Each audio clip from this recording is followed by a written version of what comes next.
Buenos días a todos y a todas. Hoy, el día 1 de mayo, Día de los Trabajadores y Trabajadoras, en un escenario de confinamiento derivado de una crisis sanitaria sin precedentes, donde tenemos limitada la movilidad. En Comisiones Obreras Canarias no hemos querido dejar pasar este día y queremos hacer que este día tan señalado y además en una situación tan complicada como la que tenemos en este momento, los trabajadores y trabajadoras de este país, a través de las organizaciones sindicales que les representan, aquellos trabajadores y trabajadoras a través de comisiones obreras, puedan tener acceso a trasladar sus reivindicaciones que hacemos nuestra también dentro de esta organización. No estamos ante un 1 de mayo cualquiera, pero seguimos con los mismos elementos fundamentales de nuestro 1 de mayo, es decir, un día para reivindicar, un día para denunciar y un día también para reconocer. Reconocemos desde esta organización, agradecemos y hacemos un homenaje a todos los millones de trabajadores y trabajadoras que han estado en momentos tan complicados como estos en los servicios esenciales, los servicios que garantizan el suministro, que garantizan los cuidados sanitarios y también los cuidados a personas dependientes, en los centros de mayores. También un reconocimiento a aquellos trabajadores y trabajadoras de la seguridad, de los cuerpos y fuerzas también de seguridad, a los transportistas que hacen que los bienes básicos de consumo estén a disposición de la ciudadanía a través de las empresas de alimentación, que en muchas ocasiones, más de las que se debería, pues no han contado con las medidas de seguridad necesarias, que en muchas ocasiones han puesto en riesgo su salud.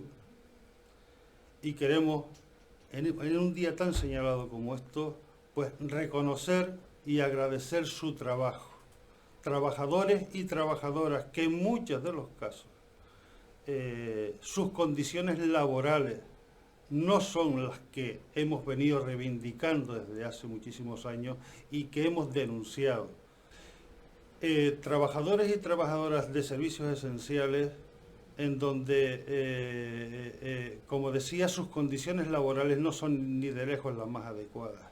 Trabajadores y trabajadoras que siempre se ha dicho que eran puestos de trabajo de baja cualificación, de poca productividad. Pues bueno, pues en estos momentos son esos millones de trabajadores y de trabajadoras que están ahí, atendiéndonos nuestras necesidades básicas y esenciales.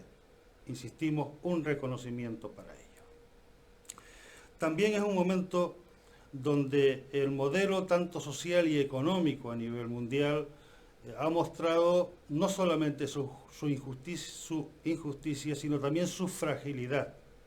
Exigimos en estos momentos que en la agenda de las instituciones, de los diferentes países, las personas, su bienestar y su protección social estén en el centro de esas políticas y en el centro de esas prioridades. También hacemos un llamamiento a la Unión Europea para que, en una situación tan complicada como esta, en donde su nivel de intervención, a juicio de esta organización, no ha sido la necesaria hasta este momento, sea consciente de lo que se juega, que igual se juega hasta el futuro de la Unión Europea.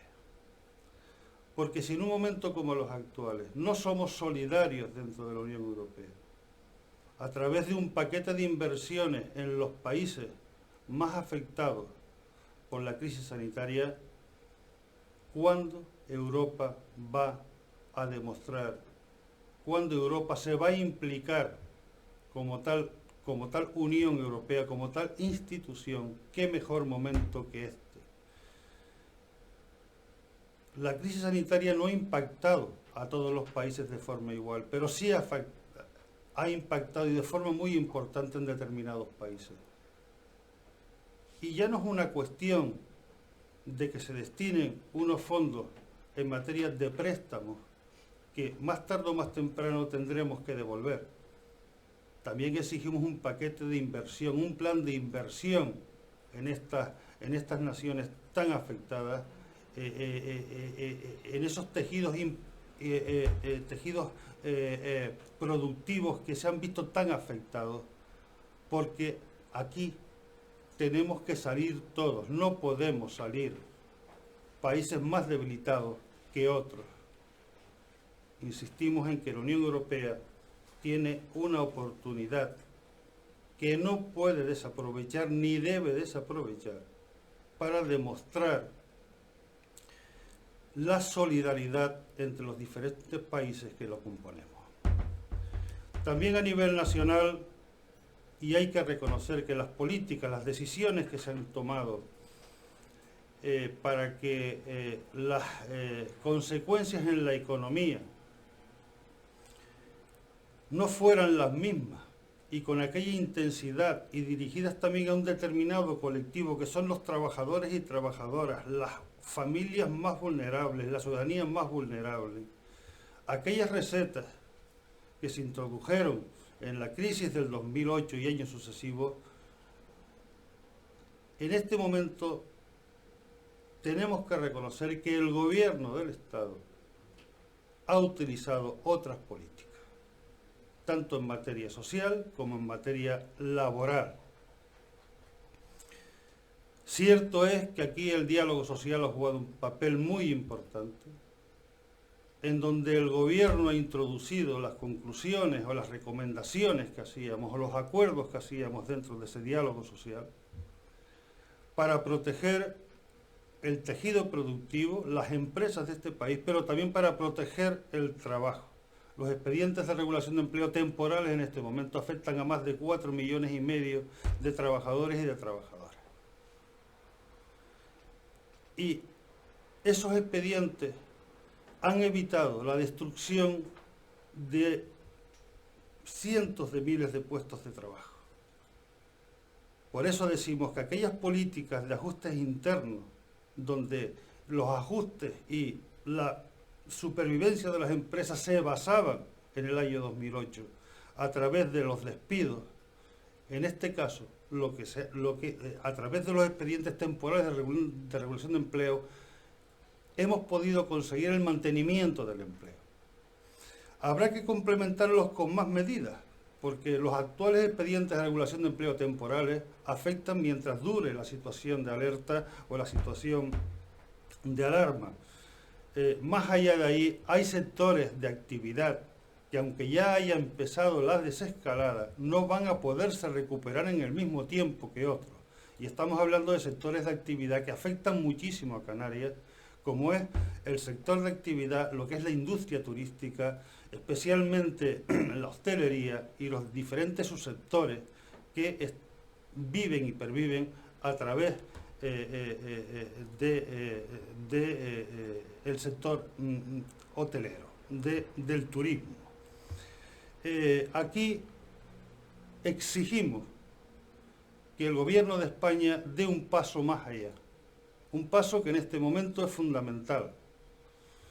Se está hablando de una posible prórroga del estado de alarma, pero efectivamente, aunque se alargue con 2 periodos más de prórroga, hasta último de junio, el sector de la hostelería, el sector del turismo, tan importante en Canarias, que representa el 40% de nuestro Producto Interior Bruto, que representa aproximadamente lo mismo también en puestos de trabajo.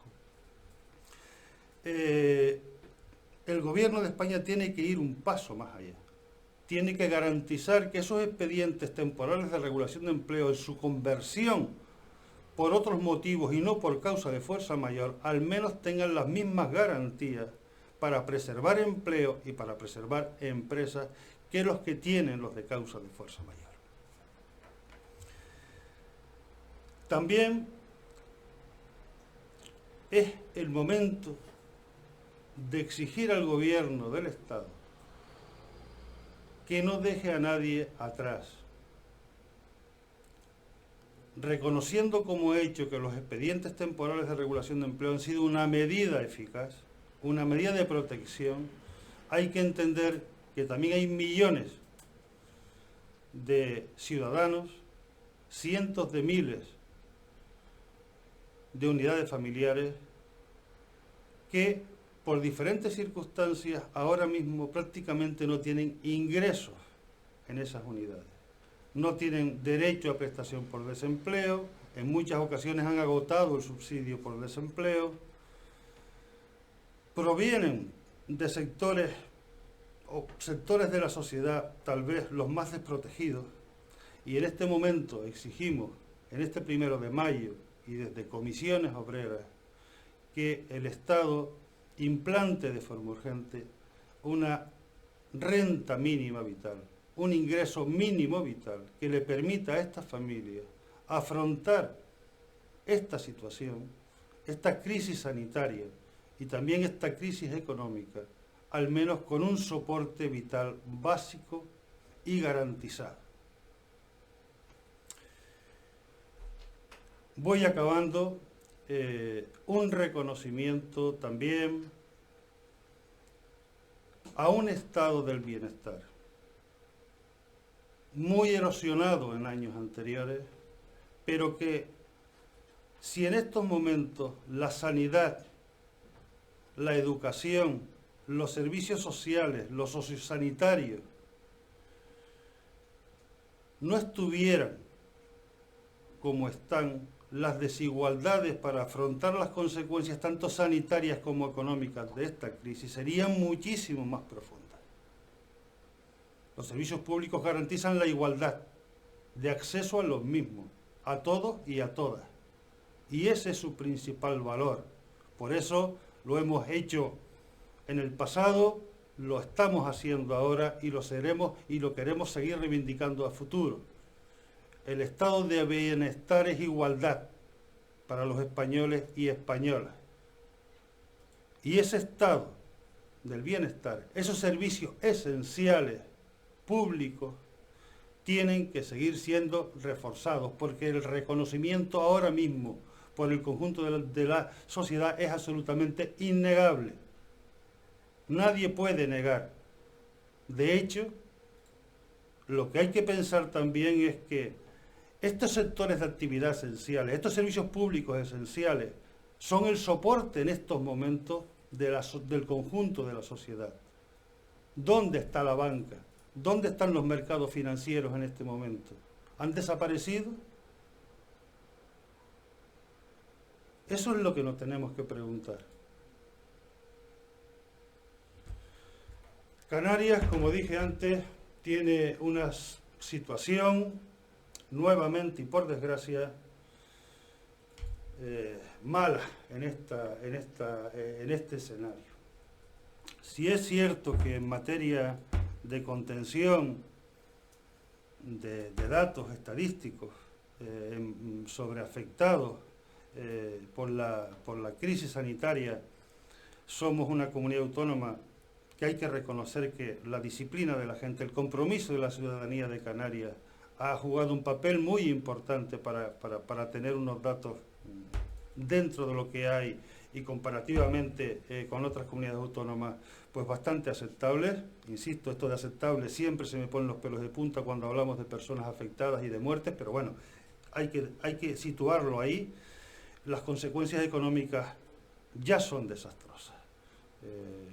Hay una caída importante. Ayer conocimos el dato del primer trimestre del año a nivel nacional de una pérdida de un 5,2% de Producto Interior Bruto. Creemos que nuestra altísima dependencia del sector servicios en Canarias todavía estaría por arriba de esa media.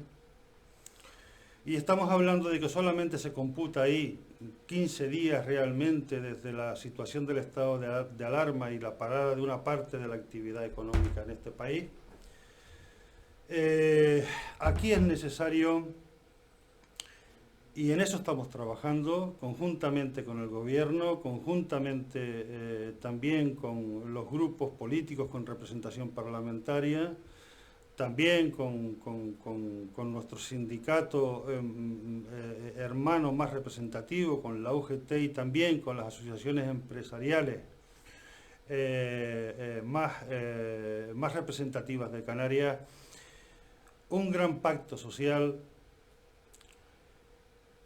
que tiene que abordar, desde nuestro punto de vista, tres factores fundamentales. Primero, abordar medidas concretas a trabajadores y a trabajadoras a través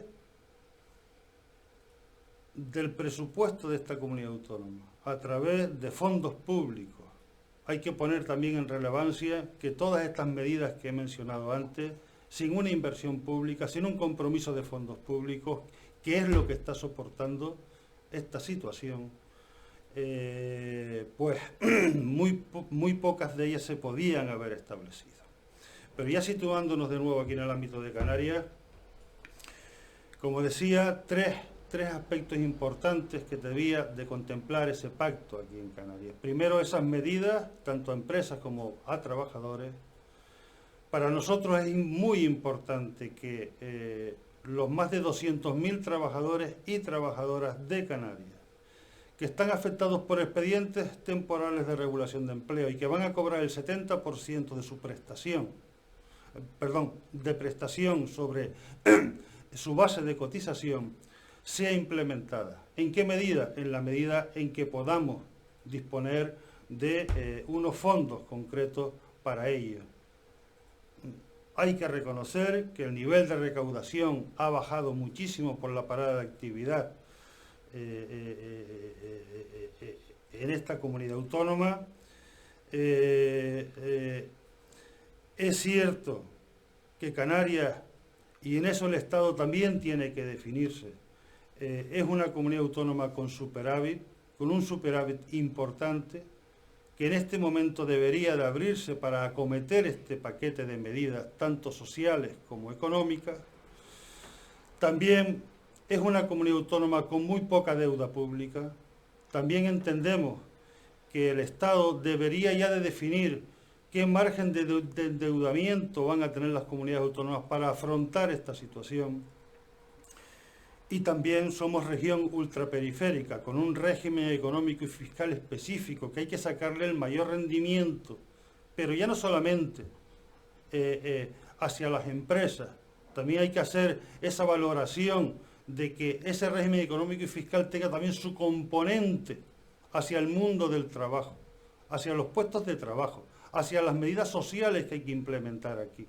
No puede ser un régimen económico y fiscal en una comunidad autónoma tan afectada como esta y considerada por la Unión Europea como región ultraperiférica. Insisto, tenemos que utilizar todas esas herramientas para atajar esta situación y para que no sean de nuevo, con las mismas recetas antiguas, los trabajadores y trabajadoras los que paguen la factura de esta crisis. La segunda cuestión que tendría que tener ese pacto aquí en Canarias es la relativa a demandar tanto a Europa como al Estado aquellas medidas que entendemos necesarias. Volvemos a insistir, tenemos un tejido productivo muy dependiente de un sector servicios que ha sido muy atacado en este momento y tanto los expedientes temporales, más allá de la situación del estado de alarma y los de causa de fuerza mayor, tienen que tener también un tratamiento específico.